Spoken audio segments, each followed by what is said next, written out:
One of the major themes at Mining Indaba 2024 has been how companies conduct themselves and impact the environment in their actions or in their operations, not only in South Africa, but across Africa and the rest of the world. One of the companies that's been doing very effective management of especially environmental and community projects across South Africa is Enaex Africa, which not only increased their profits and revenues significantly since acquiring Sasol explosives about a year ago in South Africa. The company has also made significant strides in changing policies and activities that impact the environment. I spoke to the company's CEO and Vice President, Mr. Francisco Baudrand, about this. Mr. Baudrand, you've attended the Mining Indaba here in iconic Cape Town, and the absolute leadership of global mining is here in this city in Cape Town in 2024. And from Enaex's perspective, Enaex Africa, what is the company doing after you've attended Mining Indaba now and you've seen what the questions are that people are asking? In the environmental awareness environment, what is it that Enaex is doing to minimize the effects of environmental issues around blasting? Thank you, Gary. So, we have been working in several projects, and of course, when you come to these instances, is where you realize that you have to make more focus on this or more strength on another. But I will give you some examples. We have a project in Chile where we have the largest ammonium nitrate plant in the world of green ammonia. That project is a long-term project. It's not going to come very quickly, but that means that we are going to use solar energy to produce produce energy by solar, so that is clean, green. Then you do an hydrolysis process to get the hydrogen, which is green, and with the green hydrogen you produce the green ammonia, and finally it comes to green ammonium nitrate. 90% of our carbon footprint today comes from the gray ammonia that we import, basically from the US. So that is a very key project. As I say, it's not going to be ready in 2 years, but we want it to be alive close to 2030. But we also have a very small plant in Peru. It's 50,000 tons of ammonium nitrate, and that plant has this hydrolysis process many years ago. So what we have done is that we have certified that every ton of ammonium nitrate that comes out of that plant is green ammonium nitrate, and that certification has been done, and we have already sold the first tons of green ammonium nitrate. Secondly, decarbonization. That is very clever, very relevant. More than clever, I would say it's key. And because I speak Spanish, I do these mistakes.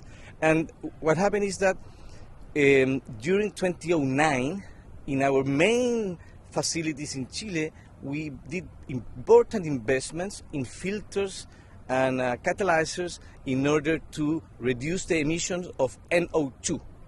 And the NO2 is like 300 times CO2. So we were able to reduce in a 95% the amount of NO2 that if you transform it in CO2, it's equivalent to park and don't move all the cars in Santiago de Chile.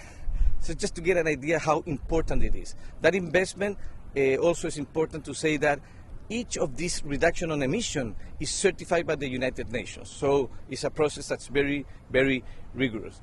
We are, of course, very mindful about the water usage and energy. For example, again, in our processes, as we do chemical processes, for example, we can use a lot of the vapor that is an output of the chemical process, and that vapor is energy. So, for example, again in Chile, we have 40% of sustained energy that you are not taking from the grid, that you are taking from your own processes. And I think when you talk about ESG, one of the finally most relevant institutions in the world is the Dow Jones Sustainability Index, where we are in, and the last time we participated, we were part of the 10% of the best companies in the chemical sector. How is technology being used to improve efficiency but also address these issues of sustainability in mining operations? So, well, I will start with the fact that we have a purpose. that is to humanize mining. And that started 10 years ago with the idea of taking people out of the ground and start doing teleoperations. So we are already doing teleoperations, and to take people out of the ground has two elements. One is safety, of course, but the second one is quality of life. The mining industry is a tough industry, and we believe that we need to humanize mining. Then teleoperations is the first part, but now we're moving to autonomy and artificial intelligence. So we are including artificial intelligence in our softwares, in our processes, so we are able to reduce the cost of the mine, to increase the efficiency of the mine through a holistic view. So if you are able, as a mining and explosive supplier, if you are able to understand how will be the impact in the final result of the fragmentations before you blast, it means that you can do some changes. You say, I will change the drilling pattern, so I will have less explosive in the holes, but also I will do less holes. That's a big cost saving. Then you will say, okay, I'm getting the best fragmentation, so in the crushing process, you will optimize the energy that you use. So that is including technology, and for that, data and our project of Enaex Bright is key. We also think it's relevant to say that we have brought technology in our plant of detonators, electronic detonators that we produce in France. We used to import all detonators and bring them to South Africa, and now what we are doing is we're producing locally. So that is also a nice way of saying we also have transfer technology from France to South Africa, and that technology is not only technology, it's also security of supply for our customers, and our customers can also be very happy that we have increased 70% of the ammonium nitrate storage. That is a key raw material for the industry, it's a key raw material for the customers, and with that we believe that we are making a game change in terms of security of supply for the Southern Africa. Let's get to the people. We've spoken about technology, the environment, and the people. What is Enaex Africa doing to address inclusion and diversity in the workforce? Well, we do believe in gender equality. We do believe in the development of the young professionals. And personally, I'm very passionate in terms of developing our people, increasing the gender equality, putting more female women in the industry. We know mining industry is dominated by male, but that's fine, but it will change through time. So while we do these initiatives, you get an output, and it's that we have become level 2 BBB compliant. For a company that is in the market for less than 4 years, even though we acquired Sasol, we have improved for a level 4 to a level 2. That also includes including disabled people in your operations. And as I say, the most relevant is looking after the development and the growth of our professionals. And the young professionals are the future. As I always say, I'm the present, but I will be the past. Let us talk about health and safety of workers. What are you doing to ensure that happens? Well, safety is our priority. Our first value is our priority is life. When we talk about life, we have to understand that safety is the first more important thing. But also when you talk about life, you're talking about the environment, because it affects people, and also communities.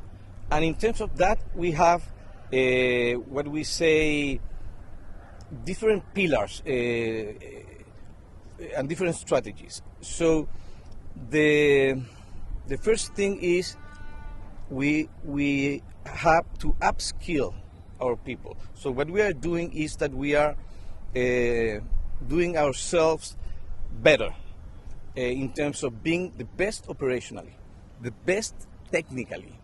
So in the industry, we want to make a change and upskill everything in terms of having, as I say, being known as the most knowledgeable company. When you have that knowledge, you are able to give this technical assistance that I was telling you before and decrease the cost.